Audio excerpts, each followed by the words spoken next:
my story. How much time do you have? All right, I'll give the shortened version, as is it's relevant to what we're talking about, being entrepreneur and that. So after university, sidebar, I studied history and philosophy, which you may think is a total waste of time, but it's actually not, because it teaches you to solve problems and think in a very complex manner. So I graduated. I was like an okay athlete in college. And I took a job on Wall Street because I was sort of like bored with what I was doing, and I wanted something that nobody in my family had done, and it sounded very alluring, make lots of money, so I did that. There were good and bad sides to it. So the good side was that I really learned the real world, business, lead generation, sales, cash flow, all the things I had no idea. Like my entire family basically works back home, they work for the government, okay? In some shape or form, teachers, administrators. So nobody has any clue of the real world and the market. So I really didn't know. So for that, it was very helpful. It was a tough time. I was an eyewitness at 9/11. I saw all that, and there was the whole downturn with like Enron and WorldCom. So that was hard. That was not the greatest time to be in the market, even though it was, because if had you invested in 2002, you obviously would have done really well in the long run. But then in 2005 or so, I decided I really don't want to do this anymore. And I started moonlighting as a trainer. Why didn't I switch? Because of papers. So I didn't have a green card yet. So my work visa was bound to a certain company, and I couldn't really do whatever I wanted. Then I got my green card, and the first thing was I quit. And nobody could believe it, because I took like a 90% pay cut. And my mother was not happy. That was, oh my God. So I became a trainer, just a one-man show, like hustling from New York City, going to there was this book back then, it was called Gym Pass. I guess it's around today, but it's obviously on the phone, where you had single entry day passes for gyms, and I would go to the most affluent ones. Got myself in really good shape, and I would just talk to people about training with me at an independent trainer's place, So I got kicked out of a couple of gyms. I got some clients, and I built a business. And it was relatively small, but it was enough to sustain us at the time. It didn't make a fortune. But then I thought, okay, so this is my capacity. There's only so many hours in the day that I can do. And even if I charge more, there's a certain limit as to what I can do, and I can never step away. Because if I go on vacation, then A, I don't make any money, and B, I have to pay money for the flight. So that was something that from the get-go I was trying to figure out, and I took a bunch of different avenues. So I started writing a book, which the book itself didn't make a lot of money, but it got featured in Forbes. So now I could say featured author in Forbes, which builds credibility. Because if you want to think of a brand, it's like a big mosaic, right? So your personal trainer license, like one tiny stone, then you add author. I taught university, exercise science. I competed in bodybuilding, so I figured like if I do a couple shows, that will do wonders for my resume. I was in fitness modeling. I got a bunch of, magazines, and at the time, none of that stuff really changed my life or income as I thought it would. So I still remember when I was in the first magazine, I went to the newsstand. Back then there was still paper, and I waited for the influx of clients and people to call me, and nobody called me, not even my dad, right?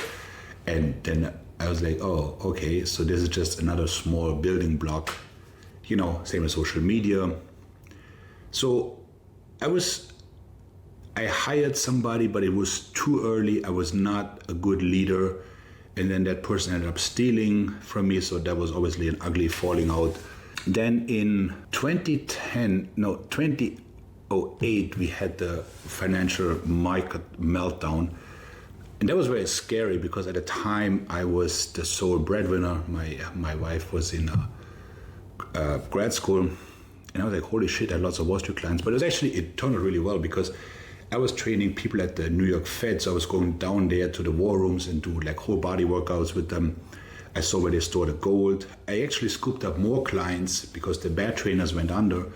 I was working 7 days and it was stressful, but I made it through. And that was a very good experience for me. So I knew like, okay, I can do this even when things fall apart.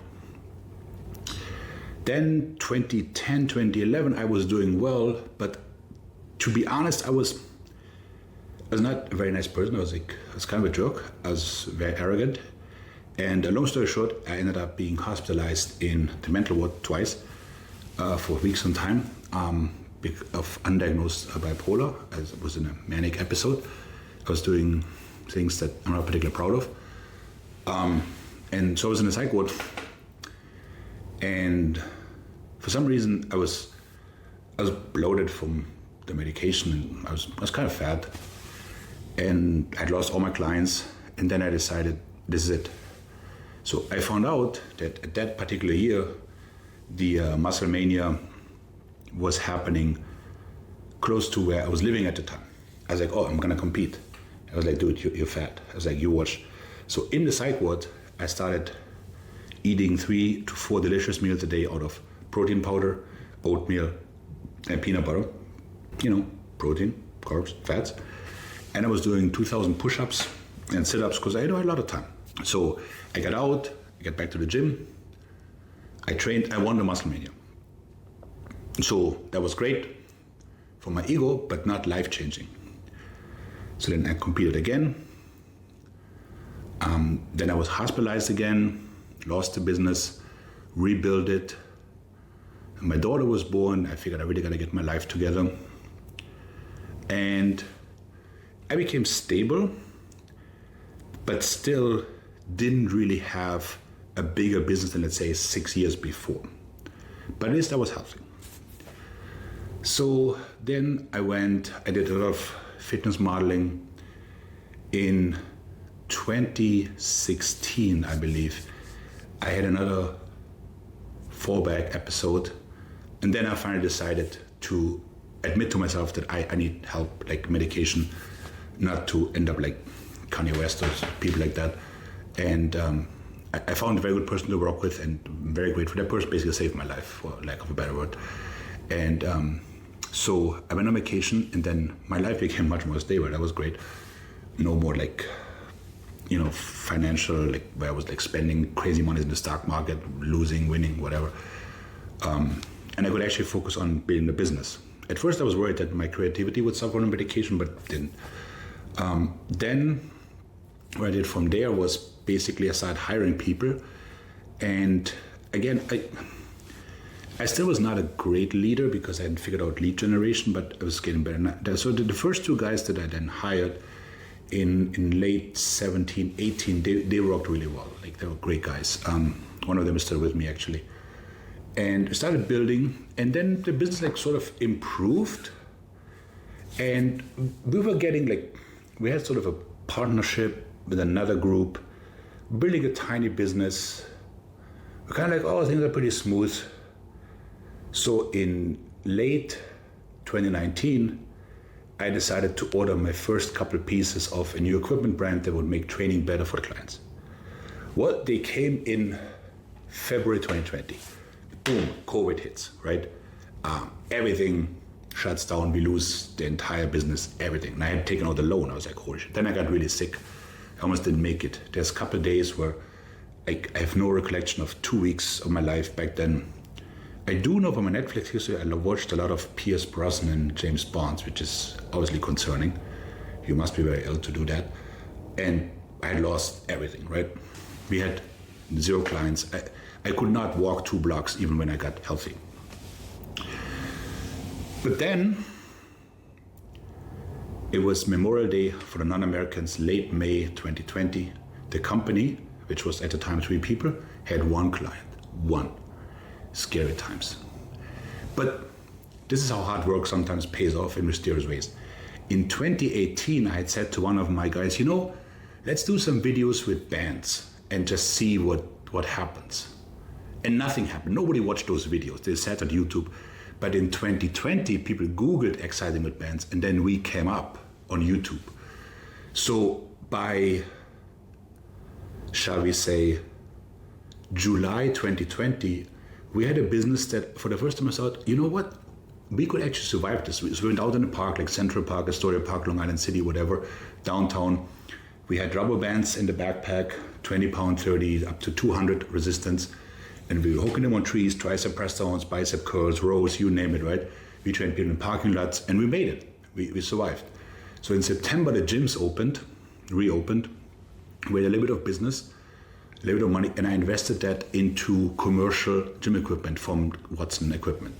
That was very cheap at the time. They were very grateful that they had us as a customer because nobody else was buying at the time.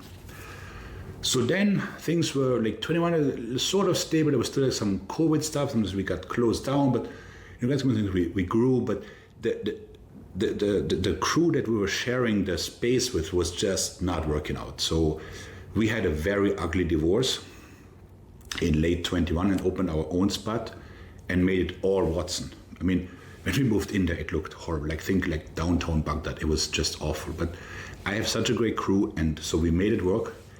And ever since, we have been basically crystallizing our USP better, our philosophy. We added our own app, and things have gone like this since, shall we say, 2022. I couldn't be more grateful, happier. Like all these trials and tribulations I went through as a person, I had to do because they made me a better leader.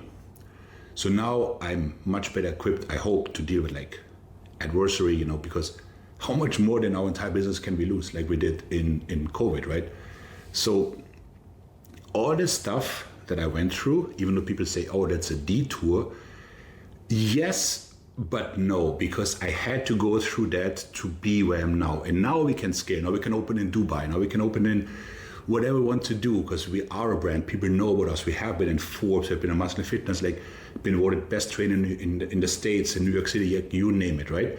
So, but this also works because I have a great support system, with my team. I mean, they're fantastic, and they're more my partners than actually my employees in that sense, because we all work together in this thing that if we all do this, then we all make more money down the road, as opposed to, I don't want to do this because how does it benefit me? It does benefit all of us. So that's my story. Yeah, rather colorful, lots of ups and downs.